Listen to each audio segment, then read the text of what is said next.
Una mañana de enero de 1945, una niña de 10 años llamada Eva Moses Kor rompió el hielo de la superficie del río sola con sus manos. Llevaba días sin agua potable. Cuando levantó la vista desde la orilla nevada, vio a otra niña al otro lado del río, bien vestida, con el cabello trenzado y lazos de colores, cargando una mochila escolar. Eva se quedó mirándola en silencio. Fue, según sus propias palabras, el primer momento en que recordó que existía un mundo más allá de aquellos muros, un mundo donde los niños iban a la escuela, un mundo donde la ropa no estaba llena de piojos, un mundo donde nadie esperaba morir esa tarde. Lo que sucedió con Auschwitz después de la guerra no es un epílogo, fue otro capítulo de horror, de impunidad, de traición y de memoria. Los verdugos huyeron. Los supervivientes volvieron a sus pueblos y encontraron las puertas cerradas. La justicia llegó tarde, mal y para muy pocos. El campo quedó como ruinas en la nieve, profanado por vecinos que buscaban oro entre los huesos. Y el mundo tardó décadas en decidir qué hacer con ese lugar, el mayor cementerio de la historia humana. Esta es esa historia. El 17 de enero de 1945, el último recuento en los campos principales del complejo de Auschwitz, registró 66.022 prisioneros. Al día siguiente, esa cifra empezaría a desvanecerse. La ofensiva soviética del Vístula-Oder avanzaba con una velocidad que nadie en Berlín había previsto. Las divisiones del primer frente ucraniano cruzaban el río Nida el 12 de enero. El 17 estaban a menos de 60 kilómetros. En la sede de la Inspección de Campos de Concentración, en Berlín-Oranienburg, llegó la orden: evacuar. Pero antes de evacuar, borrar. Heinrich Himmler había ordenado ya a finales de noviembre de 1944 el cese de las ejecuciones en las cámaras de gas. Orden verbal, sin papel. Poco después, un comando de demolición comenzó a desmantelar los crematorios 2 y 3 en Birkenau, los más modernos y los más eficientes. En esas estructuras, a lo largo de 1944, habían ardido cientos de miles de cuerpos. A mediados de enero de 1945, lo que quedaba de ellos eran estructuras de hormigón medio vacías, los raíles de los hornos retirados, los objetos de metal empaquetados, carcasas asfaltadas en la nieve. El 20 de enero, a las 12 del mediodía, un destacamento de las SS hizo detonar lo que quedaba de los crematorios 2 y 3. Las explosiones sacudieron la tierra a kilómetros de distancia. El humo negro subió hacia un cielo gris de invierno. No había tiempo para retirar los escombros, así que las paredes parcialmente destruidas, los sótanos inundados, las salas de vestuario subterráneas quedaron tal como estaban, enterradas bajo metros de nieve y rabel. El crematorio 5, que había seguido operando hasta el último momento quemando. Eso sí, solo los cuerpos de los que morían de manera natural fue dinamitado a la 1 de la madrugada del 26 de enero, un día antes de que llegaran los soviéticos. Ese mismo 20 de enero, mientras las explosiones resonaban a lo lejos, un destacamento de las SS recorrió algunas dependencias del campo y fusiló a unas 200 mujeres judías prisioneras que habían quedado atrás. Sus órdenes, emitidas por el SS Obergruppenführer Schmauser, comandante del área local, eran liquidar a todos los prisioneros demasiado débiles para marchar. Pero los soviéticos avanzaban demasiado rápido. La mayoría de los que quedaban, unos 7.650 personas en el complejo principal y en los subcampos, sobrevivieron porque sus verdugos eligieron huir en lugar de cumplir esas órdenes hasta el final. Los almacenes del campo contaban con toneladas de ropa.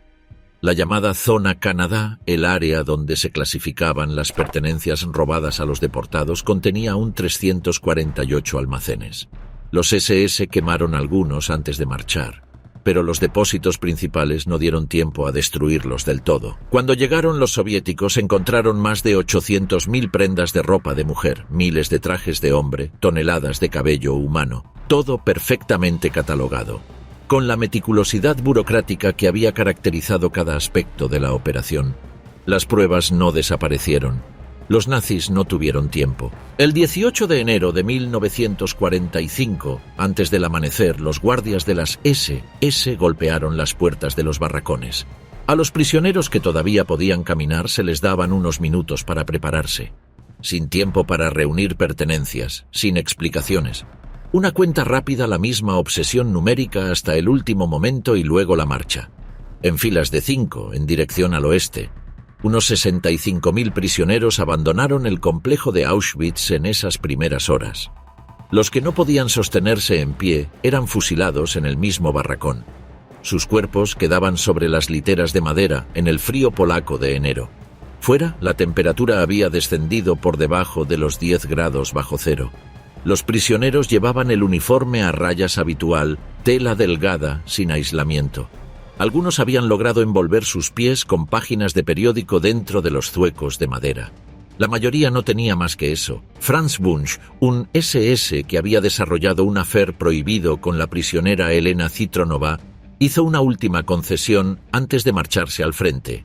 Le trajo a ella y a su hermana 2 pares de botas forradas de piel. Era el único gesto de humanidad recordado entre miles de brutalidades. Helena tomó las botas, pero tiró la nota con la dirección de la madre de Wunsch. Las palabras de su padre resonaban más fuerte. «No olvides quién eres». Helena y su hermana comenzaron la marcha. Describió los primeros días como inhumanamente duros. A su alrededor, la gente caía en la nieve. No había fuerza para seguir. Caían y ya no se levantaban. Cada uno pensaba en sí mismo. Total caos. Quien vivía, vivía. Quien moría, moría. Ivy Mann, una joven de 19 años llegada de Checoslovaquia el año anterior, fue sacada a la marcha en mitad de la noche. Nos reunieron a medianoche y nunca supimos la hora ni el momento. Estábamos desconectados del mundo. A pesar del sonido de la artillería soviética, las SS insistían en contar a los prisioneros antes de comenzar.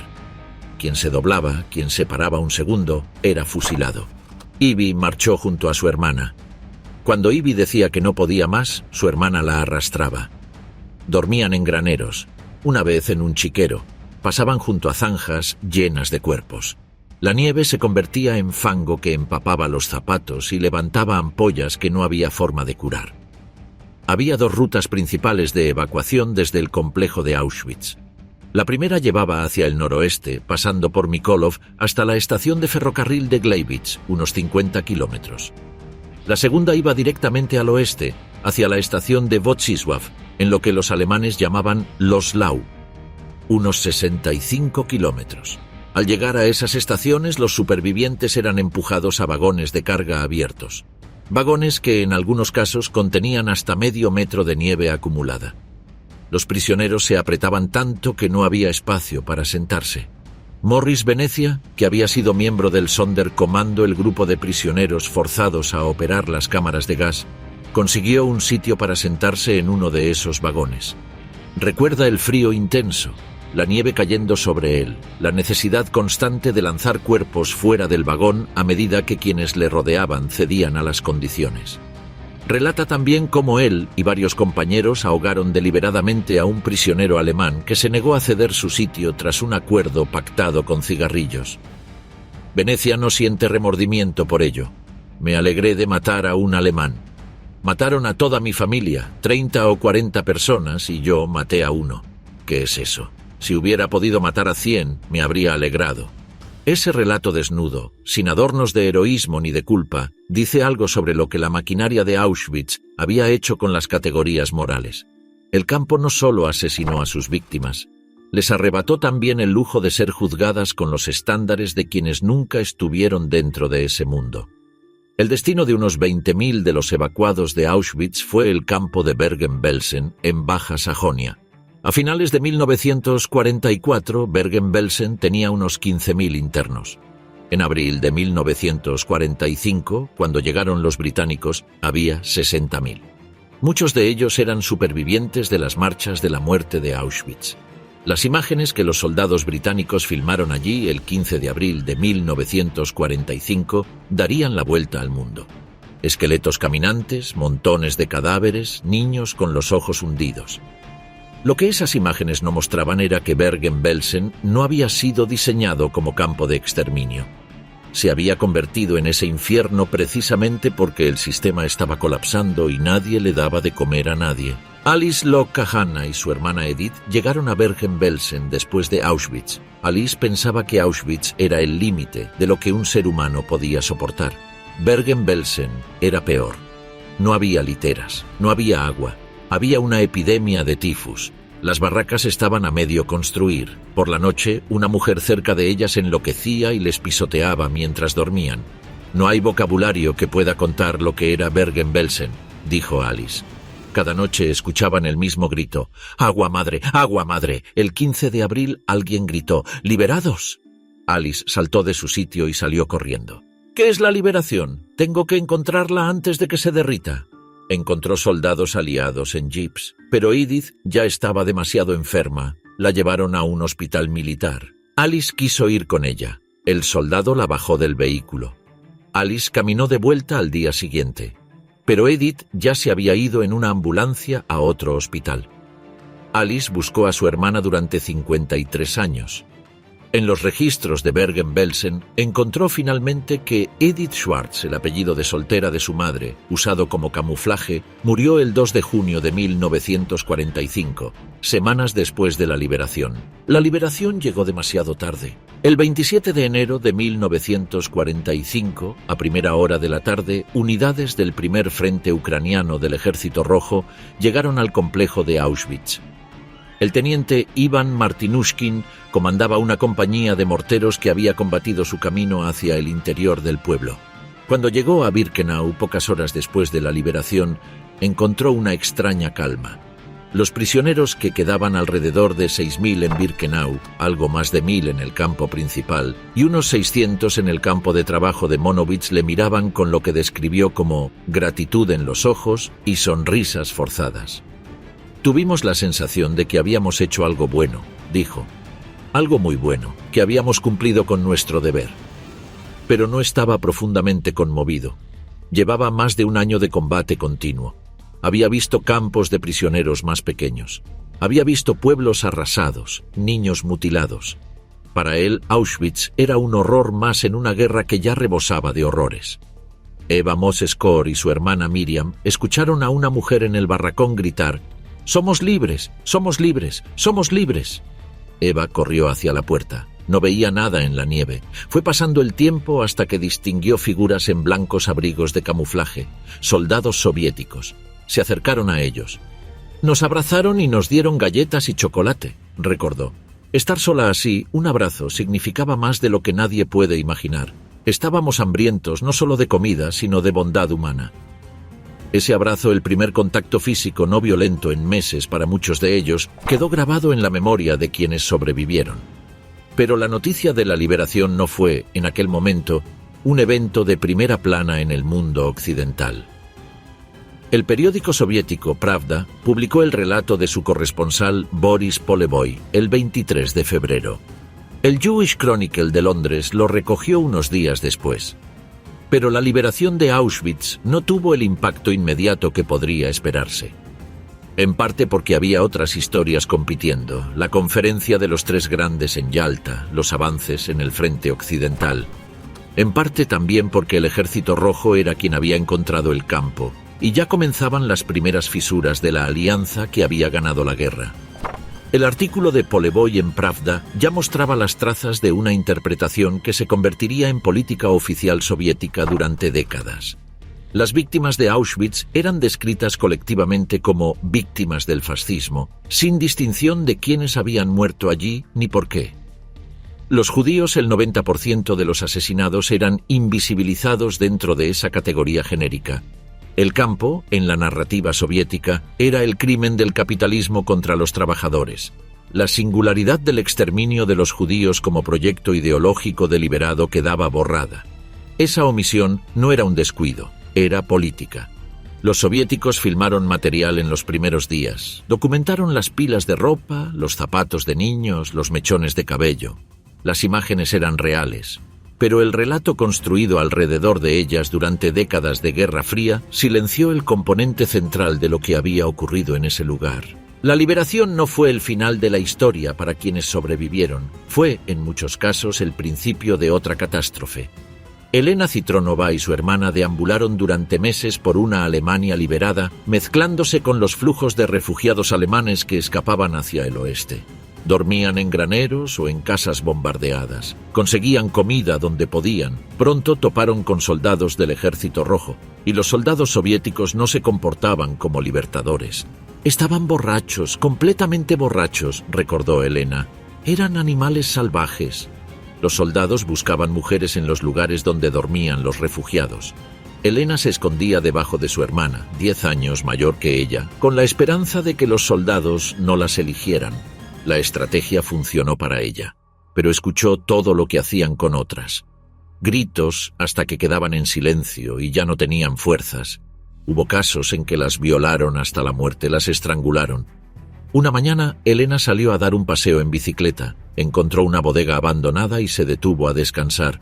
Un soldado soviético llegó en motocicleta. La atacó. Ella peleó, mordió, pateó, gritó. El soldado le preguntaba si era alemana. «No, soy judía del campo», decía ella, mostrándole el número tatuado en el brazo. El hombre se detuvo, retrocedió, se fue. Quizás era judío, quizás no. Nunca lo supo. Tatiana Nanieva era una enfermera soviética que había sido capturada por los alemanes en 1942, cuando el hospital donde trabajaba fue cercado. Pasó 2 años y medio prisionera. En enero de 1945, escuchó a los soldados del Ejército Rojo llegar con gran pompa, cantando canciones patrióticas con la cabeza en alto. Su corazón se llenó de alegría. Añoraba su tierra, su familia. Entonces 2 oficiales se acercaron a ella. Uno estaba borracho. Le gritó: «Así que, ¿cómo lo pasaste aquí, putas?». Tatiana corrió y se escondió. Cuando los soldados de primera línea se marcharon, el cargo contra ella seguía en pie. Traición a la patria. Por el crimen de dejarse capturar, fue condenada a 6 años en un campo de trabajo en Siberia y al exilio de por vida. Pavel Stenkin había sido uno de los 10.000 prisioneros de guerra soviéticos enviados en octubre de 1941 a Auschwitz para construir el campo de Birkenau. Para la primavera siguiente, de esos 10.000 solo quedaban unos pocos cientos. Stenkin consiguió escapar al bosque y eventualmente unirse al Ejército Rojo que avanzaba. En lugar de ser recibido como héroe, fue interrogado durante semanas. La pregunta estándar de los investigadores del Smersh era siempre la misma. ¿Cuándo te uniste al ejército alemán? Stenkin fue enviado al exilio interno en Perm, una ciudad cerrada en los Urales. Los interrogatorios continuaron. Le acusaban de espionaje. Le prometían amnistía si firmaba confesiones de crímenes que no había cometido. Solo en 1953, con la muerte de Stalin, quedó en libertad. Fue uno de más de 1 millón de soldados soviéticos que fueron prisioneros 2 veces. Una vez de los alemanes, otra de sus propios compatriotas. Linda Breder llevaba 2 años y medio en Auschwitz cuando fue liberada el 5 de mayo de 1945 de un campo al norte de Berlín. Los soldados soviéticos fueron amables con ella. La ayudaron a encontrar ropa nueva. La llevaron a una casa alemana cercana y le dijeron que podía tomar lo que necesitara. La mujer de la casa comenzó a gritar: «¡No SS! ¡No SS!», mientras las prisioneras entraban. Al abrir el armario, encontraron uniformes de las SS. Linda tomó lo que pudo. Meses más tarde, después de un viaje interminable por una Europa destrozada, sin trenes, sin carreteras transitables, con soldados soviéticos que en un punto le robaron hasta la ropa que ellas mismas habían robado a los alemanes, Linda llegó a su ciudad natal en Eslovaquia Oriental, Stropkov. Se paró frente a la puerta de su casa. Alguien abrió. Un hombre, tal vez ruso o ucraniano. «¿Qué quieres?» «He vuelto a casa. Vuelve de donde viniste», y cerró la puerta. Linda recorrió la calle principal de su pueblo. Las casas que habían pertenecido a sus amigos y familiares judíos estaban ocupadas por personas llegadas con los soviéticos. Sus vecinos de toda la vida la miraban desde lejos. Ninguno se acercó. Tuve la sensación de que todos los ojos me miraban a través de las ventanas. Al día siguiente se fue. Nunca volvió. Acabó emigrando a California. Walter Fried, de 17 años, también regresó a su ciudad natal, Topolcani, en Eslovaquia. De los 3.200 judíos que habían vivido en esa ciudad antes de la guerra, solo alrededor del 10% regresó. La familia Fried encontró su apartamento ocupado, también su restaurante, nacionalizado bajo la nueva administración soviética. Fueron a visitar a los amigos cristianos a quienes su padre había confiado oro, joyas y dinero antes de la deportación. El almuerzo fue tenso. Cuando el padre de Walter sacó el tema, sus amigos dijeron que lo guardado eran solo unas prendas de ropa. Les dimos oro y diamantes. El padre de Walter suplicó. Fue inútil. Semanas después, Walter y su padre caminaban por una calle principal cuando un grupo de unos 30 jóvenes se lanzó sobre ellos. Entre ellos estaba Joshua, un viejo amigo de escuela de Walter. Joshua les golpeó mientras gritaba, «¡Judío! ¡Eres un judío!». Walter, tirado en el suelo, recordó que había compartido su pan con Joshua en el colegio. «¿No fue suficiente que comieras mi pan? ¿Ahora vienes a golpearme?». Joshua no respondió. Solo repetía, «¡Judío! ¡Eres un judío!». La turba los golpeó con palos hasta dejarlos malheridos en la calle principal a plena luz del día, mientras la gente pasaba y nadie intervenía. Los arrastraron a la comisaría. La policía, en lugar de detener a los agresores, les dio otra paliza. Walter emigró a Israel en cuanto pudo. Los judíos daneses tuvieron una experiencia radicalmente diferente. Cuando regresaron la mayoría desde el exilio en Suecia, unos pocos desde el campo de Theresienstadt encontraron sus hogares intactos. Sus caseros habían guardado sus muebles, sus vecinos habían pagado el alquiler. «Aquí nada fue tocado», dijo Ben Melchior. La familia de Rudy Bier volvió a su apartamento impecable. El peor recuerdo de su regreso era un pato crudo que había quedado en el refrigerador y que, 18 meses después, olía a muerte. Desde entonces, su suegra no volvió a comer pato. La diferencia entre los judíos daneses y los eslovacos o polacos no era de azar, era estructural. Los países que ahora vivían bajo ocupación soviética habían adoptado sistemas de nacionalización que convertían la recuperación de propiedades en imposible. Los vecinos que se habían mudado a casas confiscadas podían simplemente decir que pagaban alquiler al Estado. Y nadie, en ese caos de posguerra, tenía interés en reabrir la pregunta de qué había pasado mientras los judíos estaban deportados. En la madrugada del 11 de marzo de 1946, oficiales de contrainteligencia del ejército británico rodearon una granja en Gottrupel, cerca de Flensburg, en el norte de Alemania. Eran las 11 de la noche. Dentro del establoque, que también servía de matadero, un hombre dormía en pijama. Era Rudolf Höss, el primer y más influyente comandante de Auschwitz. Había costado trabajo encontrarle. Los británicos habían liberado Bergen-Belsen en abril de 1945 y comenzado a interrogar sistemáticamente a los supervivientes. Una y otra vez, los relatos de horror apuntaban al mismo lugar, un campo en Silesia llamado Auschwitz. El comandante de ese lugar era el objetivo. La inteligencia militar supo que la mejor vía para encontrar a un perpetrador era su familia. La esposa de Höss, Hedwig, y sus hijos fueron localizados en un pueblo a 10 kilómetros de Bergen-Belsen. Los pusieron bajo vigilancia. El 8 de marzo de 1946 detuvieron a Frau Höss. Durante días negó que su marido estuviera vivo. Finalmente, un oficial llamado William Victor Cross ordenó que un tren fuera ruidosamente maniobrado hasta quedar detrás de la celda de Hedwig. A la mujer le dijeron que ese tren llevaría a sus 3 hijos a Siberia si no revelaba la información. Le dieron papel, lápiz y 10 minutos. Lo escribió todo. Cuando los oficiales llegaron a la granja, un médico militar buscó inmediatamente en la boca de Höss cápsulas de cianuro. Himmler había muerto así. Höss fue golpeado 4 veces en la cara antes de admitir quién era. Luego fue arrastrado a una mesa del matadero donde, según uno de los testigos, los golpes y los gritos no pararon. El oficial médico tuvo que gritar, «¡Párense o devolverán un cadáver!». Höss fue cubierto con una manta, metido en un coche, llevado desnudo a través del patio nevado de los cuarteles hasta su celda. Fue mantenido despierto durante 3 días. Le pinchaban con mangos de hachas y daba señales de adormecerse. El 14 de marzo firmó una confesión de 8 páginas. Los negacionistas del Holocausto señalan el maltrato sufrido por Höss en el momento de su arresto para desacreditar esa confesión. Pero Höss escribió sus memorias completas durante los meses siguientes, en prisión, memorias que redactó, según sus propias palabras, con gratitud por tener tiempo para hacerlo y nunca retractó nada de lo confesado. Testificó también en Nuremberg. En abril de 1947, Höss fue devuelto a Auschwitz, al mismo edificio donde había tenido su despacho. Esta vez fue alojado en las celdas del sótano de la Kommandantur, a pocos metros del lugar donde había firmado las órdenes de muerte de más de 1 millón de personas. El día originalmente previsto para la ejecución, varios miles de personas, muchos supervivientes y familiares de víctimas, se congregaron ante el recinto. La atmósfera era tensa.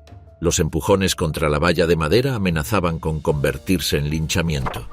El prisionero no fue sacado de su celda. Al día siguiente, ante apenas un puñado de testigos, Rudolf Höss subió los escalones del cadalso. Stanisław Hans, ex prisionero polaco que había sobrevivido la tortura en el campo y estaba allí esa mañana, esperaba un último discurso, alguna declaración de fe nazi. Höss no dijo una palabra.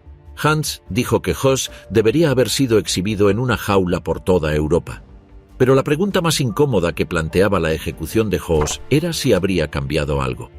Sus memorias, completadas horas antes de morir, revelan que consideraba el exterminio de los judíos un error táctico porque había generado odio contra Alemania, no un crimen, un error de cálculo. Era lo más que podía llegar a reconocer. Josef Mengele fue otro asunto completamente diferente. El 18 de enero de 1945, cuando comenzó la evacuación de Auschwitz, Mengele se marchó con los documentos de sus investigaciones bajo el brazo. Junto con otros médicos, huyó al campo de concentración de Gross-Rosen y de allí, vestido con un uniforme de oficial de la Wehrmacht, hacia Checoslovaquia. En mayo se unió a un hospital de campaña motorizado. Cruzó la frontera a Sajonia. En julio fue capturado por fuerzas estadounidenses y llevado a un campo de prisioneros en Weiden, Bavaria. Fue transferido a Ingolstadt. Su nombre era conocido por sus captores, pero las unidades especiales de inteligencia que buscaban criminales de guerra no visitaron ninguno de esos dos campos. Un día, Mengele simplemente se marchó. Encontró refugio bajo el nombre falso de Fritz Hollmann en la granja de Georg y Maria Fischer, donde trabajó como labrador.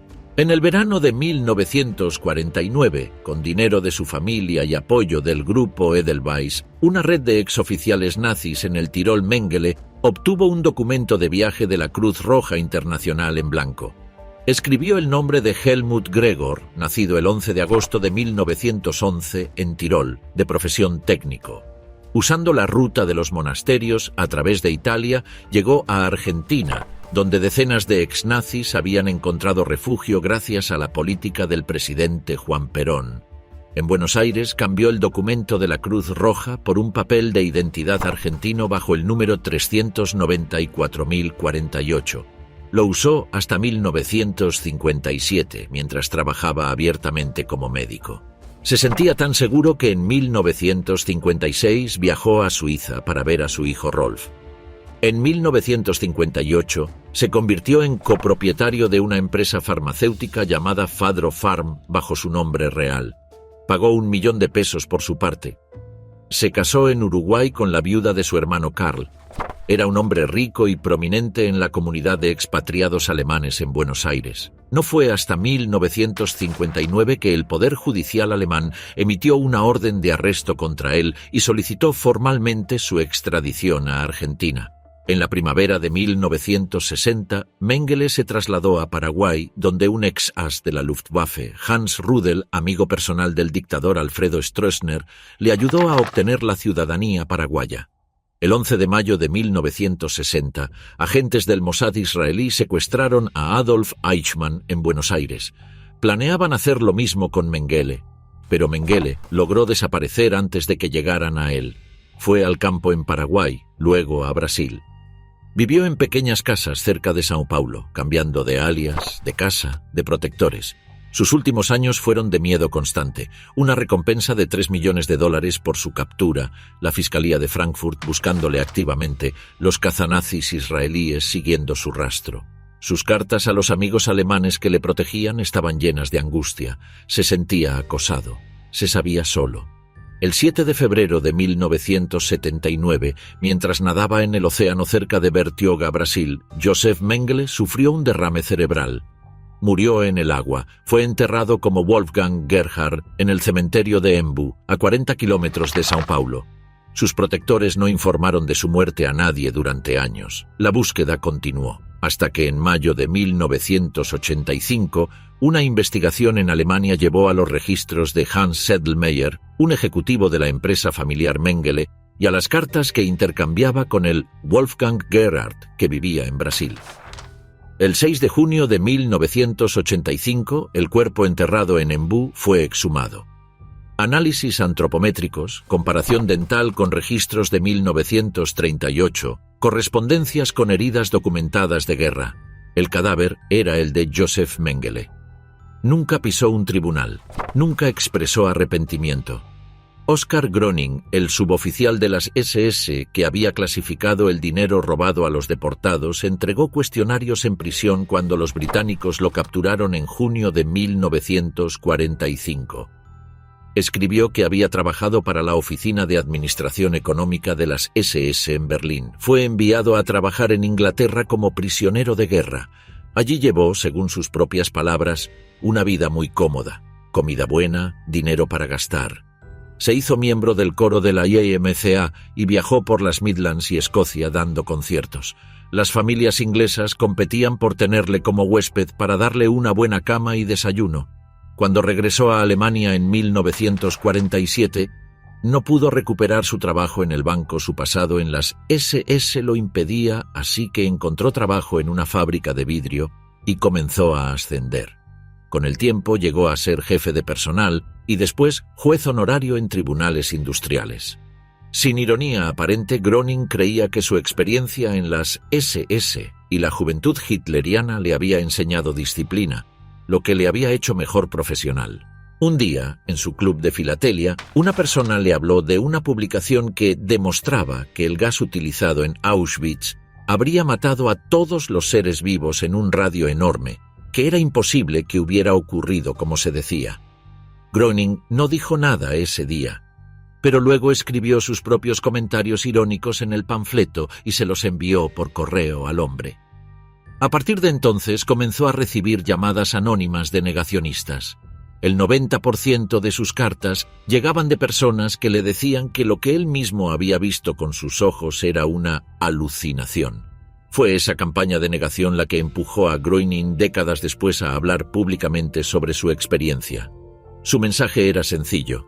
Quisiera que me creyeran. Vi las cámaras de gas, vi el crematorio, vi los fuegos al aire libre. Estaba en la rampa durante las elecciones. Quisiera que creyeran que esas atrocidades ocurrieron porque yo estaba allí.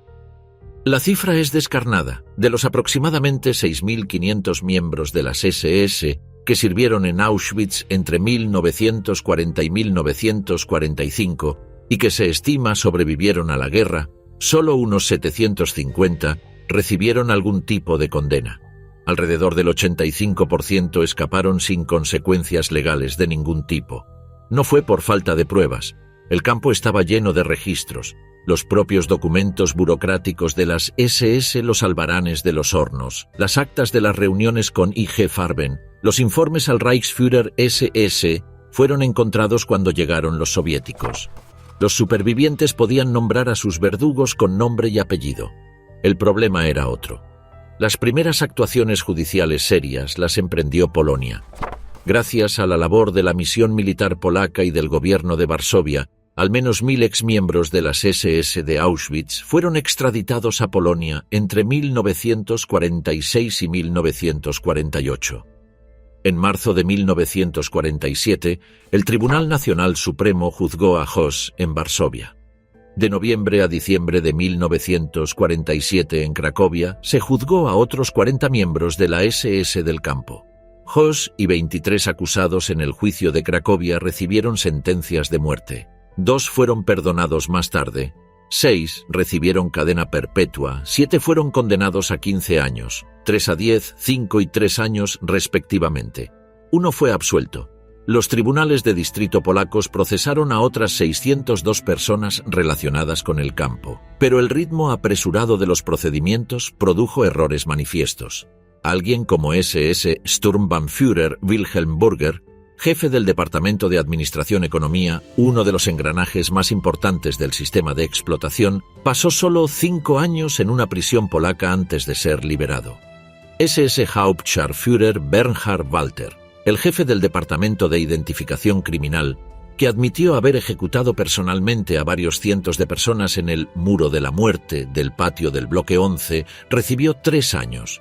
Con la creación de la República Federal de Alemania en 1949, la competencia sobre los acusados alemanes pasó al sistema judicial alemán, y allí durante años la voluntad de perseguir los crímenes de Auschwitz fue escasa. La Guerra Fría había cambiado las prioridades. Los exnazis con habilidades técnicas y administrativas eran útiles para reconstruir el país. Nadie quería remover el pasado con demasiado entusiasmo. Fue Fritz Bauer, fiscal general del estado de Hesse, quien forzó el cambio. Bauer era judío, superviviente del exilio, y tenía una obsesión: que Alemania mirara lo que había hecho. Fue él quien en 1952 facilitó información al gobierno israelí sobre el paradero de Eichmann en Argentina. Y fue él quien, a partir de 1958, montó la investigación que llevaría al mayor juicio sobre Auschwitz celebrado en Alemania. El primer juicio de Frankfurt comenzó el 20 de diciembre de 1963 y concluyó el 20 de agosto de 1965. 183 días de sesiones, 319 testigos, 430 horas de testimonio. Fue, en ese momento, el proceso judicial más largo de la historia de la República Federal de Alemania. Los 22 acusados eran funcionarios de rango medio y bajo, 2 ayudantes del comandante, 5 funcionarios del departamento político, un Lagerführer de Auschwitz, 1 con 4 de sus colaboradores del departamento 3, un funcionario del departamento 4, 8 empleados del departamento 5 médicos y sanitarios y un exprisionero con funciones oficiales. El resultado fue decepcionante para quienes esperaban condenas contundentes. 6 acusados, incluyendo el exprisionero con funciones oficiales, recibieron cadena perpetua. 11 recibieron condenas de entre 3 y 20 años. 2 casos fueron sobreseídos por enfermedad, 3 absueltos. El problema de fondo era estructural. La ley alemana exigía pruebas de actos individuales específicos. Pertenecer al sistema no bastaba. Demostrar que alguien había apretado un gatillo, empujado a alguien a una cámara de gas, dado una inyección de fenol, requería testigos directos de ese acto concreto. Los acusados negaban todo con la misma letanía. No estaban presentes cuando sucedió tal cosa, nunca dieron esa orden, alguien más debió de haberlo hecho.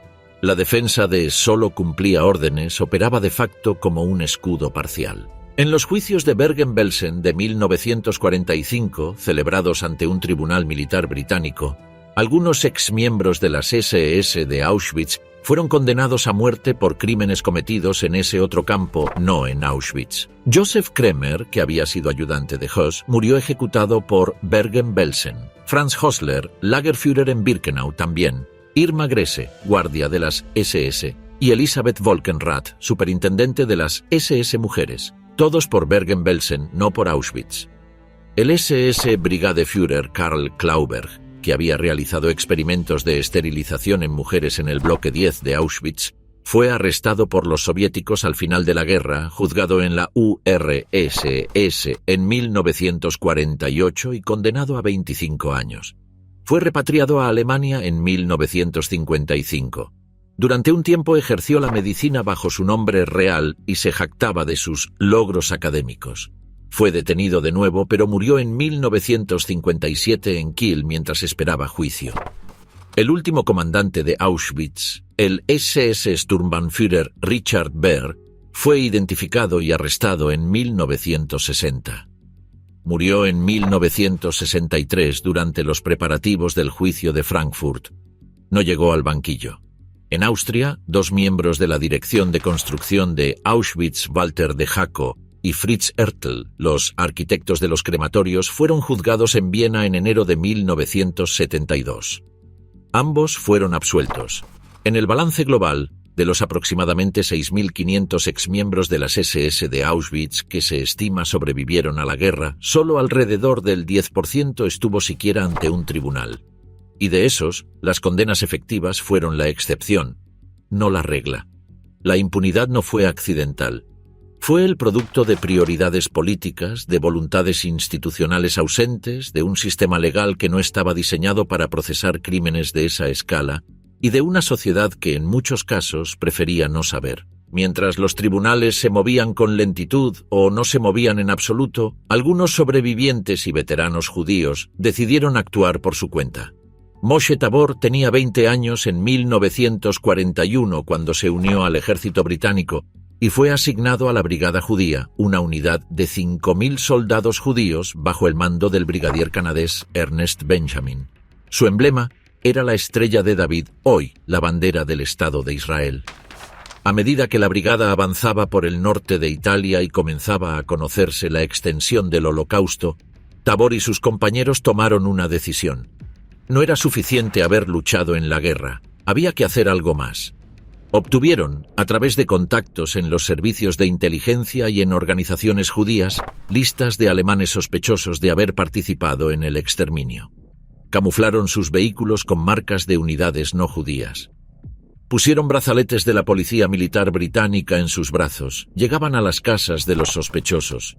No desconfiaban, decía Tabor, porque no sabían que éramos brigada judía, pensaban que éramos soldados británicos. Tomábamos a ese hombre y desde ese momento no volvía a ver su casa. Llevaban al sospechoso a un lugar aislado. Le presentaban los cargos. Quizás le dábamos la oportunidad de decir unas palabras. Y luego lo ejecutaban. El método era estrangulamiento para no dejar sangre. Después ataban algo pesado a los pies del cuerpo y lo lanzaban a un río. Tabor calculaba haber participado personalmente en unas 5 ejecuciones. Estimaba que la brigada en conjunto había llevado a cabo unas 20. No tiene dudas sobre ello. Cuando lo hice me sentía muy bien. No en el momento de matar, pero durante ese período. No puedo decir que me sienta mal por ello ahora. Puedes decirme que asesiné a personas, pero sé a quienes maté. Reconocía también que la evidencia en que se basaban podía haber sido a veces poco más que rumores, que probablemente algunas personas inocentes murieron, y que hubo miembros de la brigada que mataron alemanes de forma completamente espontánea, sin información de ningún tipo, solo por el hecho de ser alemanes. Había un hombre en una bicicleta. El conductor simplemente lo atropelló. La motivación no era solo venganza. Era también una reacción a algo que le perturbaba profundamente. La sensación de que las víctimas habían ido al matadero como ovejas. Tabor, criado en la cultura militarista del judaísmo en Palestina, no entendía cómo centenares de personas podían dejarse llevar por unos pocos soldados. Si había una lección que sacar del exterminio de los judíos de Europa, era que nunca más debían someterse sin resistencia. Esa convicción, junto con la del territorio propio y el ejército propio, se convertiría en uno de los pilares fundacionales del naciente Estado de Israel. Otros sobrevivientes formaron grupos más organizados. El más conocido fue el Nakam Venganza, en hebreo liderado por Abba Kovner, poeta y partisano. Kovner planeó algo de una escala difícil de imaginar: envenenar el suministro de agua de varias ciudades alemanas. El plan fue eventualmente abortado, pero un proyecto alternativo llegó a ejecutarse. El envenenamiento de raciones de pan destinadas a exmiembros de las SS internados en un campo de prisioneros en Stalag 13, cerca de Nuremberg, en abril de 1946. Más de 2.200 personas enfermaron, pocas o ninguna murieron, los datos exactos son inciertos. Kovner fue detenido por los británicos cuando regresaba de Europa con materiales para el veneno del suministro de agua, pero la conexión directa con el envenenamiento del pan no fue nunca probada judicialmente. Paralelamente, el Mossad israelí ejecutó la operación de mayor impacto político, la captura de Adolf Eichmann en Buenos Aires el 11 de mayo de 1960. Eichmann fue trasladado clandestinamente a Israel y juzgado en Tel Aviv en 1961. Las sesiones del juicio fueron transmitidas por televisión en todo el mundo, algo impensable en el proceso de Frankfurt. El juicio de Eichmann hizo algo que ningún proceso anterior había logrado. Puso el Holocausto en el centro de la conciencia global, obligó a Alemania a confrontar su historia y les dio a los supervivientes un escenario donde sus testimonios fueron escuchados y documentados ante el mundo entero. Eichmann fue condenado a muerte y ejecutado en la madrugada del 31 de mayo de 1962 en la prisión de Ramla.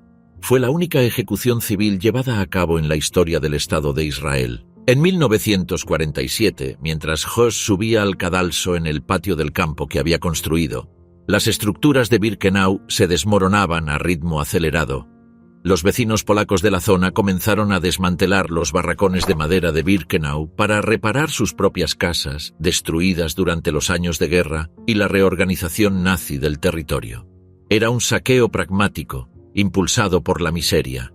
La madera era madera, las tejas eran tejas.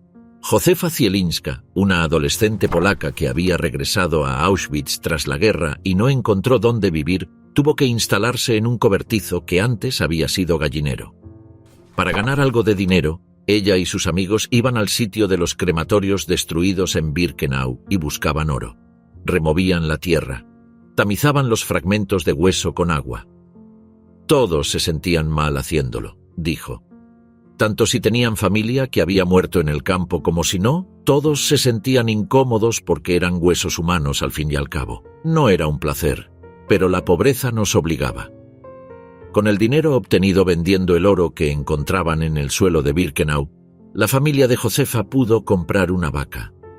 Jan Piłczyk, otro polaco que vivía en un gallinero cercano, también admitió haber buscado objetos de valor entre los escombros. Encontró un diente de oro, una moneda judía, una pulsera de oro. Hoy no lo haría, ¿verdad? No removería huesos humanos porque sé que es un sacrilegio. Pero entonces las circunstancias nos obligaban. Cuando no buscaba objetos, Jan sobornaba a los soldados soviéticos que patrullaban ocasionalmente para poder llevarse madera de los barracones y construir su propia casa. Stanisław Hans, el exprisionero político polaco que había sido testigo de la ejecución de Höss, consiguió trabajo vigilando el sitio de Birkenau. Intentaba disuadir a los saqueadores disparando al aire. Les llamaba hienas del cementerio. Decía que podía reconocerlos en la calle por el olor de los cuerpos en fermentación. Podías distinguirlos mientras caminaban. Esa profanación no era solo material, era también simbólica. El suelo de Birkenau es un cementerio sin lápidas, el mayor del mundo. Bajo él, mezcladas con la tierra, están las cenizas de cientos de miles de personas. Las SS, en los últimos meses del campo, habían ordenado a grupos de prisioneras desenterrar las fosas comunes, quemar los cuerpos en las piras al aire libre, triturar los huesos y verter las cenizas en el río Vístula. El objetivo era borrar la evidencia, pero la escala de los crímenes era demasiado grande para borrarlos completamente. Había tierra impregnada de hueso en kilómetros cuadrados. Y en los años de posguerra inmediata, esa tierra fue removida para buscar el oro que los dientes de las víctimas podían contener. Tampoco el Estado polaco, bajo administración comunista desde 1944, tenía particular interés en preservar la memoria de Auschwitz como lo que había sido el lugar del exterminio del pueblo judío. La narrativa oficial prefería la fórmula soviética: víctimas del fascismo, mártires polacos, trabajadores aplastados por el capitalismo.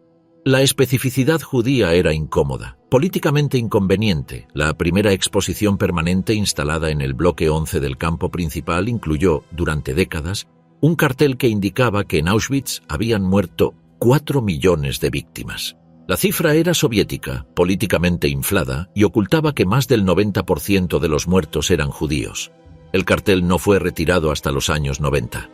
El 2 de julio de 1947, el Parlamento polaco aprobó una ley que convertía el sitio de Auschwitz en museo estatal.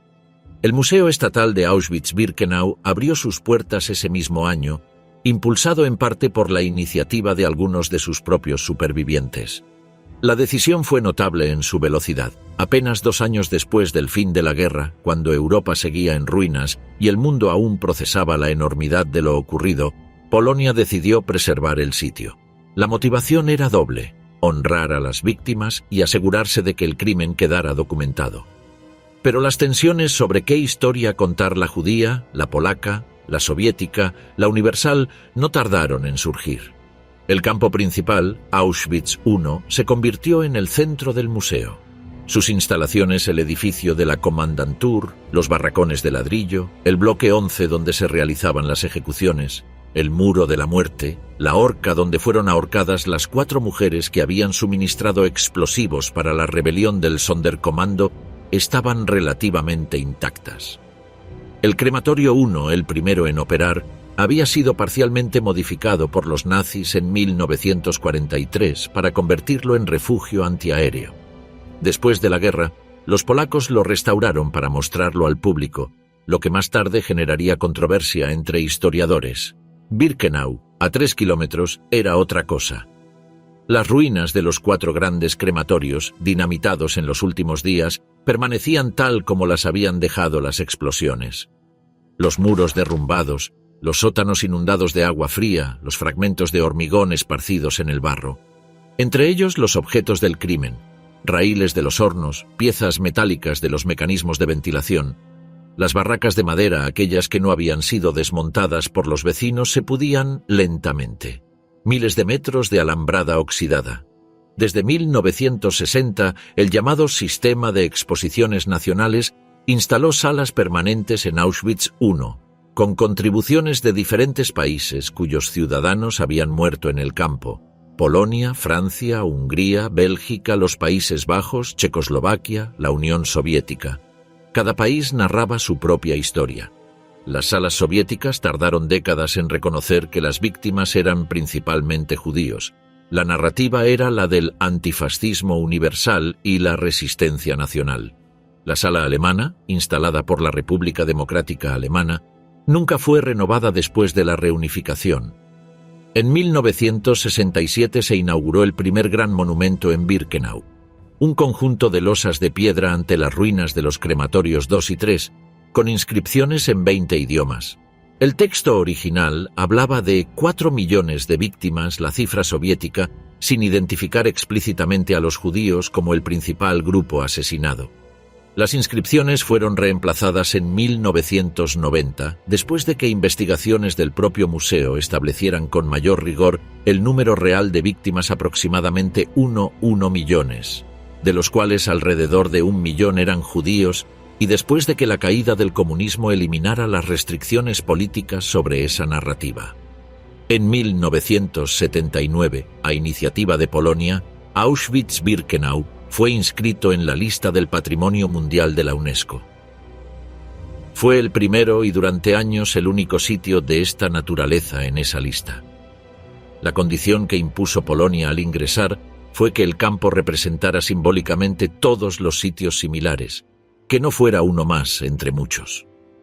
En 2007, a instancias conjuntas de Polonia e Israel, el nombre oficial de la inscripción fue cambiado de Campo de Concentración de Auschwitz a Auschwitz-Birkenau. Campo de Concentración y Exterminio Nazi Alemán, 1940 a 1945. El cambio era significativo. El adjetivo alemán fue añadido deliberadamente para contrarrestar la falacia, extendida en algunos medios internacionales, de llamarlo campo de exterminio polaco. La liberación física del campo no fue el final de Auschwitz para quienes sobrevivieron. El campo lo siguió durante décadas, en algunos casos de por vida. Leo Eitinger, médico noruego de origen judío que había sido prisionero en Auschwitz y que más tarde se convirtió en una de las principales autoridades mundiales sobre las consecuencias psicológicas del Holocausto, pasó años entrevistando a supervivientes en Noruega e Israel. Sus estudios documentaron lo que comenzó a llamarse el síndrome del superviviente de campo de concentración. Los síntomas eran un conjunto: fallos de memoria y dificultad de concentración, nerviosismo e irritabilidad, fatiga crónica, alteraciones del sueño, dolores de cabeza, inestabilidad emocional, pérdida de iniciativa, labilidad vegetativa. Pero los síntomas del síndrome, como observó Eitinger, no contaban todo. Debajo había algo más difuso y más permanente. El 80 o el 90% de los supervivientes judíos de Auschwitz que vivían en Israel habían perdido a la mayoría de sus familiares más cercanos. 3 de cada 4 habían perdido a toda su familia inmediata. En los sobrevivientes noruegos, 6 de los 11 nacidos en Noruega eran los únicos supervivientes de sus familias. El duelo que no había podido hacerse durante el cautiverio, porque el duelo era un lujo del que no se disponía, porque había que seguir funcionando para sobrevivir, llegó después. Y llegó con toda su fuerza, con años de acumulación. Para muchos, la liberación en sí misma fue traumática de una manera distinta. Primo Levi describió los primeros momentos en que los soldados soviéticos llegaron a Auschwitz. No sonrieron, no saludaron. Estaban oprimidos no solo por la compasión, sino por una vergüenza confusa que sellaba sus labios y encadenaba sus ojos a la escena funeraria. Esa vergüenza, la vergüenza del hombre justo ante el crimen de otro hombre, era también la de los propios supervivientes. La vergüenza de haber sobrevivido cuando otros no lo hicieron. La pregunta sin respuesta de por qué ellos y no los demás. Levi pasó los siguientes 40 años de su vida tratando de articular esa experiencia. Cada libro era una vuelta al mismo punto central. Auschwitz había introducido en el mundo algo que no podía ser borrado. Es una fuente inagotable de mal, destroza el cuerpo y el espíritu de los que se hunden, los aplasta y los hace abyectos, regresa como ignominia sobre los opresores, se perpetúa como odio entre los supervivientes y hormiguea en mil formas contra la voluntad de todos. Levi murió el 11 de abril de 1987 al caer por el hueco de la escalera de su casa en Turín. Los médicos lo certificaron como accidente. Muchos de quienes le conocían lo consideraron un suicidio. Él mismo, en entrevistas de los últimos años, había descrito la presión insoportable de que las memorias traumáticas regresaban con más fuerza en la vejez, cuando la capacidad de contenerlas disminuía, 42 años después de salir de Auschwitz. Las huellas psicológicas no eran uniformes. Muchos supervivientes reconstruyeron vidas, familias, carreras. El impulso de testimoniar, de contar, de asegurarse de que el mundo supiera fue para muchos de ellos la razón primaria por la que habían sobrevivido o la que justificaba haber sobrevivido.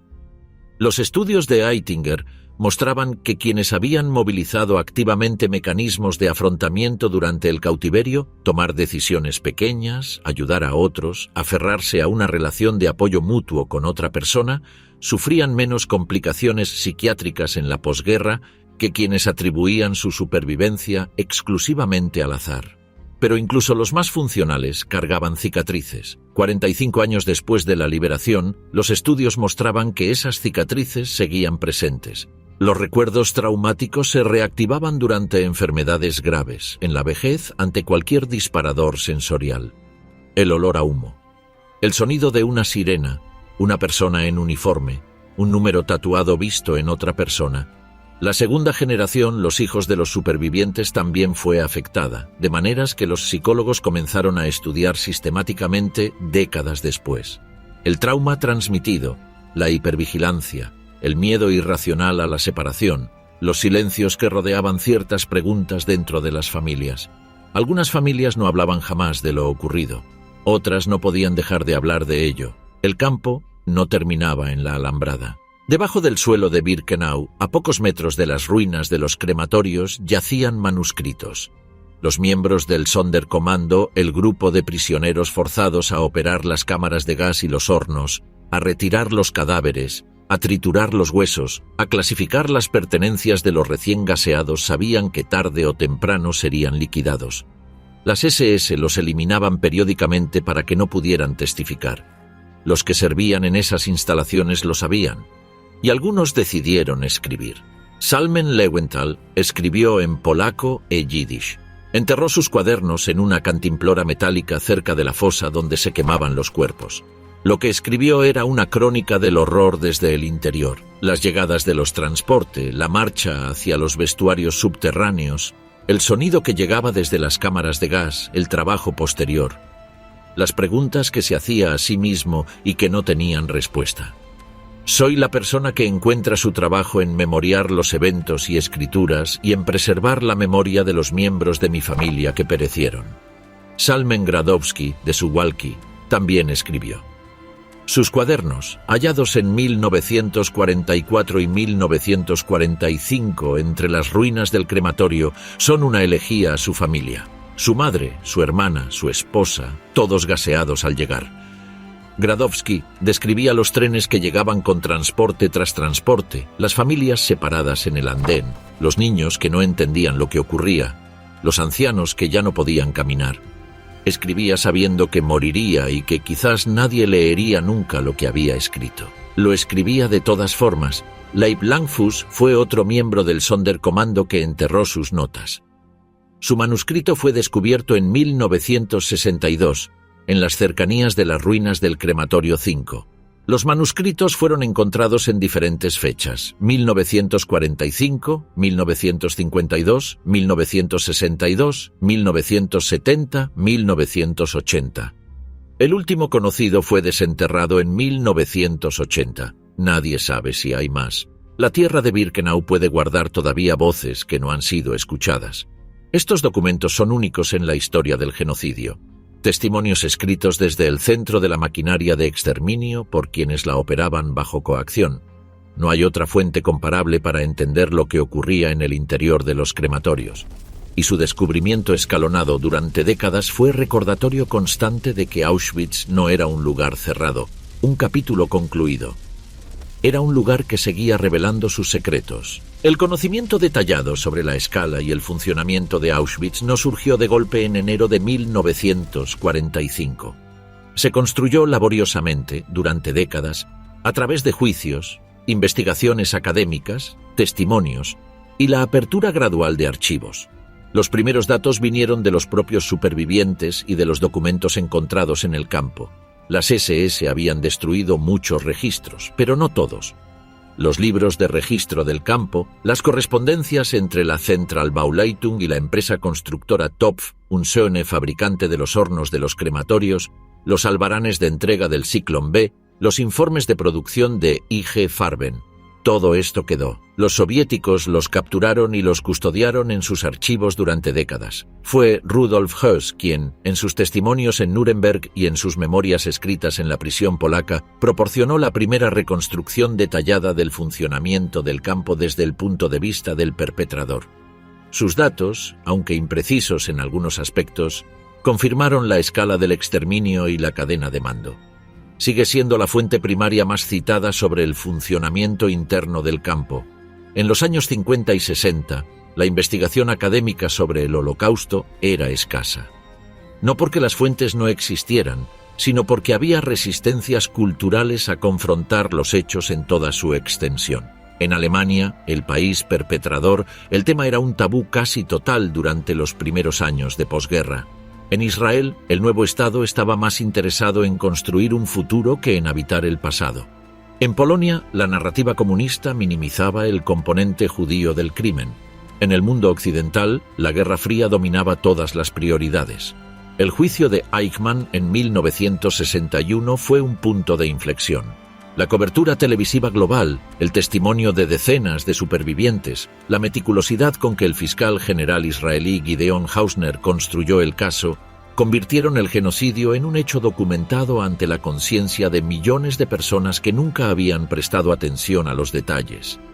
El filósofo político Hannah Arendt, que asistió al juicio como corresponsal para la revista The New Yorker, escribió Eichmann en Jerusalén, que introdujo el concepto de la banalidad del mal. La idea de que el genocidio no fue obra de monstruos excepcionales, sino de funcionarios mediocres que simplemente hacían su trabajo sin cuestionarse el sentido de lo que hacían. Höss, Groening, Eichmann, hombres sin grandeza particular, sin psicopatología visible, integrados en una estructura que transformó la burocracia en exterminio. La historiografía de Auschwitz continuó desarrollándose durante las décadas siguientes. El Museo Estatal comenzó a publicar investigaciones sistemáticas. Los testimonios orales fueron recogidos y archivados, primero en pequeña escala, y luego, a partir de los años 80 y 90, en proyectos masivos como el USC Shoah Foundation Institute, fundado por Steven Spielberg en 1994 a raíz del rodaje de La lista de Schindler, que llegó a recopilar más de 55.000 testimonios grabados en video. La apertura de los archivos soviéticos después de 1991 añadió miles de documentos que habían estado inaccesibles durante décadas, incluyendo correspondencia y materiales de los propios archivos de la SS capturados por el Ejército Rojo en 1945 y trasladados a Moscú. La investigación más rigurosa sobre el número total de víctimas fue realizada por el historiador František Peiper del Museo Estatal en los años 80. Su estudio, publicado en 1991, estableció que el número de personas asesinadas en Auschwitz era de aproximadamente 1 millones, no los 4 millones del cartel soviético, de las cuales entre 900.000 y 1 millón eran judíos. Esa cifra es hoy la aceptada por la comunidad historiográfica internacional y por el propio museo. La disputa sobre los números fue utilizada sistemáticamente por los negacionistas del Holocausto. Si las cifras habían bajado de 4 a 1, decían, el siguiente paso era seguir reduciéndolas hasta la negación total. El argumento era deshonesto. La corrección de la cifra soviética inflada motivada políticamente hacia el número más preciso no era una concesión a la negación, sino el resultado del trabajo historiográfico riguroso que todos los negacionistas decían no estar haciendo. De los aproximadamente 100.000 propietarios de bienes robados durante el Holocausto o sus herederos que presentaron reclamaciones de restitución en Europa después de la guerra, la proporción que obtuvo compensación plena fue marginal. En los países de Europa Oriental que habían pasado a la órbita soviética, la restitución era estructuralmente imposible. La nacionalización de la propiedad privada bajo los regímenes comunistas convertía en ilusorias las reclamaciones individuales. Las casas confiscadas a los judíos deportados habían sido asignadas a nuevos inquilinos que pagaban alquiler al Estado. Cuando las familias supervivientes regresaban a pedir sus casas, la respuesta era que el Estado era el propietario, no había con quien negociar. En Alemania Occidental, el gobierno de Konrad Adenauer firmó en 1952 el Acuerdo de Luxemburgo con el Estado de Israel. Alemania pagaría a Israel 3.000 millones de marcos y a la Claims Conference, organización que representaba a las víctimas judías, 450 millones de marcos, distribuidos a lo largo de 12 años. Los pagos comenzaron en 1953 y se completaron en 1965. Fueron una base material que contribuyó al desarrollo económico de Israel en sus primeros años de existencia. Pero los críticos señalaron que el trato era entre estados, no entre víctimas individuales y sus victimarios. Muchos supervivientes nunca recibieron nada directamente. Las décadas siguientes vieron disputas intermitentes sobre propiedades específicas, sobre cuentas bancarias en Suiza, sobre seguros de vida, sobre obras de arte. Muchos de esos casos no se resolvieron hasta los años 90 o más tarde. Las instituciones financieras suizas llegaron a un acuerdo en 1998 con la Comisión Volcker para devolver $1.250 millones correspondientes a cuentas sin reclamar de víctimas del Holocausto. Los bancos alemanes llegaron a acuerdos propios. Los alemanes que como Gröning habían prestado servicio en Auschwitz en funciones no directamente ejecutoras comenzaron a ser procesados tardíamente. El propio Oskar Gröning fue juzgado en Lüneburg en 2015, a los 93 años de edad, y condenado a 4 años de prisión por complicidad en el asesinato de al menos 300.000 personas. Murió en 2017 antes de cumplir condena. La pregunta de qué constituye justicia suficiente para crímenes de esa escala no tiene respuesta satisfactoria. Los supervivientes que aún vivían cuando Gröning fue condenado en 2015 sabían que la sentencia era simbólica. Eva Moses-Kor, que había sobrevivido los experimentos de Mengele y que fue testigo en ese juicio, le estrechó la mano al acusado en el juzgado y declaró públicamente que le perdonaba. La decisión fue muy controvertida entre otros supervivientes y en las comunidades judías. Algunos consideraron que el perdón individual a un perpetrador era una traición a las víctimas que no podían hablar. Eva Kor insistió en que el perdón no era un regalo para Gröning, sino una forma de liberarse a sí misma del peso del odio. Murió en julio de 2019. Aproximadamente 2 millones de personas visitan Auschwitz-Birkenau cada año. En 2019, antes de la pandemia, la cifra alcanzó 2,3 millones, la más alta desde la apertura del museo. El campo principal, Auschwitz I, conserva sus edificios de ladrillo original, el letrero de Arbeit macht frei sobre la puerta de entrada, una réplica desde 2009, cuando el original fue robado y posteriormente recuperado, el bloque 11 con su Muro de la Muerte, la sala de gas del crematorio 1. Los barracones contienen exposiciones permanentes con miles de objetos, 80.000 zapatos de las víctimas, 3.800 maletas con nombres y direcciones escritas, mechones de cabello conservados en vitrinas, latas de Zyklon B. Birkenau a 3 kilómetros, es otra experiencia. Es un espacio de escala descomunal, 175 hectáreas. Las ruinas de los crematorios 2, 3, 4 y 5 son visibles, cubiertas de hierba o invadidas por el agua estancada en los sótanos. Las barracas de ladrillo que sobrevivieron al saqueo de posguerra se mantienen en pie, con sus literas de madera originales y la claraboya estrecha que era la única fuente de luz. El Monumento Internacional de 1967, con sus placas en 20 idiomas, flanquea la vía del tren que entra directamente en el campo. La conversación sobre qué hacer con ese espacio no termina. Los materiales originales se deterioran, la madera se pudre, el ladrillo se disgrega, los objetos de las víctimas se fragmentan. La conservación requiere decisiones difíciles. ¿Hasta qué punto intervenir para preservar sin alterar? ¿Cómo proteger las ruinas de los crematorios sin convertirlas en reconstrucciones que traicionen su carácter de vestigios auténticos? ¿Cómo diseñar la visita para que millones de personas puedan comprender lo que ocurrió sin que la escala de los grupos turísticos trivialice el lugar?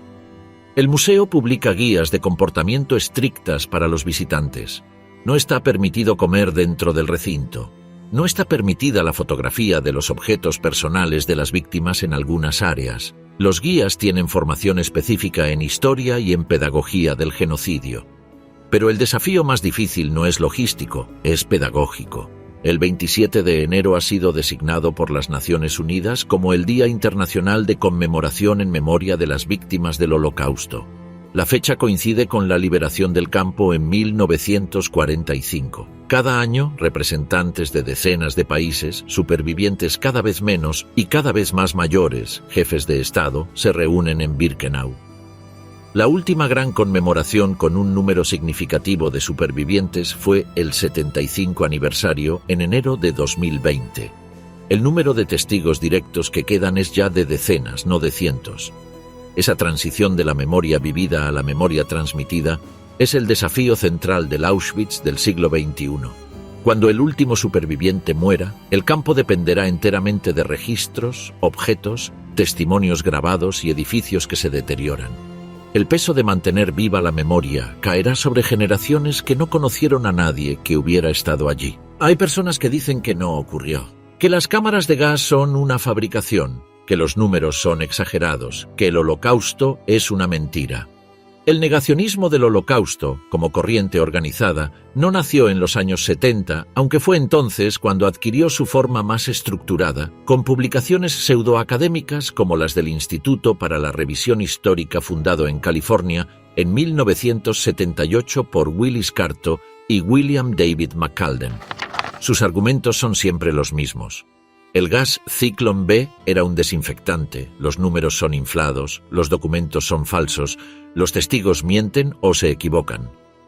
Los argumentos negacionistas tienen una característica peculiar.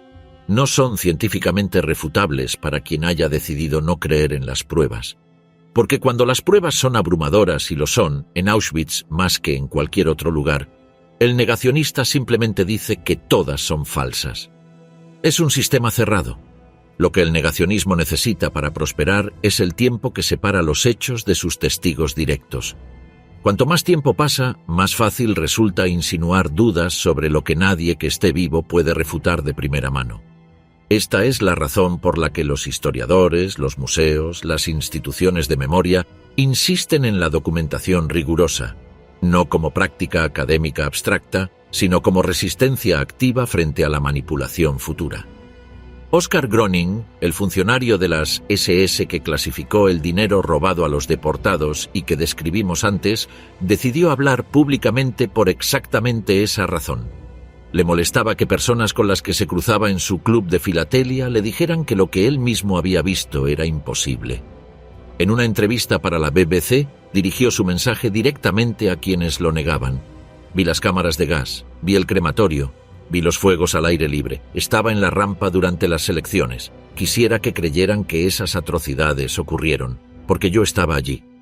Un perpetrador confeso, confirmando el crimen del que había formado parte, como último valladar contra la negación. Pero la distorsión no viene solo de los negacionistas declarados, viene también de la relativización, del whataboutism.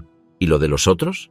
De la apropiación del trauma para fines políticos, de la instrumentalización de Auschwitz en debates sobre conflictos contemporáneos.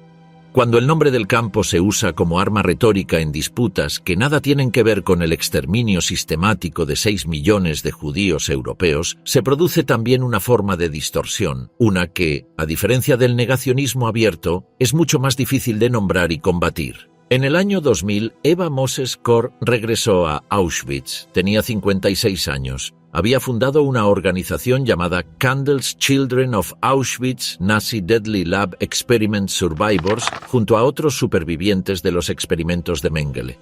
Se dedicaba a educar, a testimoniar, a procesar en público lo que le había ocurrido. Cuando le preguntaban cómo había sobrevivido siendo una niña de 10 años, respondía que había sobrevivido por determinación. Me prometí a mí misma que viviría una semana más, luego otra semana, y otra. Su hermana gemela Miriam sobrevivió al campo, pero murió en 1993 de un cáncer de riñón que, según los médicos, era consecuencia directa de los experimentos a los que la habían sometido en Auschwitz.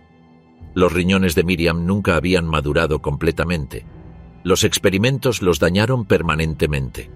Murió 48 años después de la liberación a causa del campo. Primo Levi escribió en Si esto es un hombre, terminado en 1946, que el campo había producido en sus supervivientes una vergüenza que no tenía nombre en el lenguaje de los que no habían estado allí. La vergüenza de haber sobrevivido cuando otros no pudieron. La vergüenza de los momentos en que, para sobrevivir, habían tenido que apartarse de lo que consideraban sus valores. La vergüenza de haber sido testigos sin poder actuar. No era culpa en el sentido jurídico del término. Era algo más profundo y más confuso. La contaminación moral que el campo imponía a todos los que pasaban por él, incluyendo a sus víctimas. Elie Wiesel, que llegó a Birkenau desde Sighetu Marmației, en Rumanía, en mayo de 1944, con 16 años, pasó el resto de su vida siendo testigo público de lo ocurrido. Ganó el Premio Nobel de la Paz en 1986. En su discurso de aceptación dijo: «El mensajero siente que debe advertirte y no puedes no escuchar». Wiesel no creía en el silencio. Creía que el silencio era complicidad y dedicó décadas a hablar, a escribir, a presionar a los líderes mundiales sobre genocidios que estaban ocurriendo mientras el mundo miraba para otro lado. Wiesel murió en julio de 2016. Había sobrevivido a Auschwitz, a Buchenwald, a la Marcha de la Muerte. Había sobrevivido a la vergüenza y al silencio de los primeros años de posguerra. Había vivido para ver el campo convertido en museo, luego en patrimonio de la UNESCO, luego en símbolo que el mundo entero reconocía aunque no siempre comprendiera.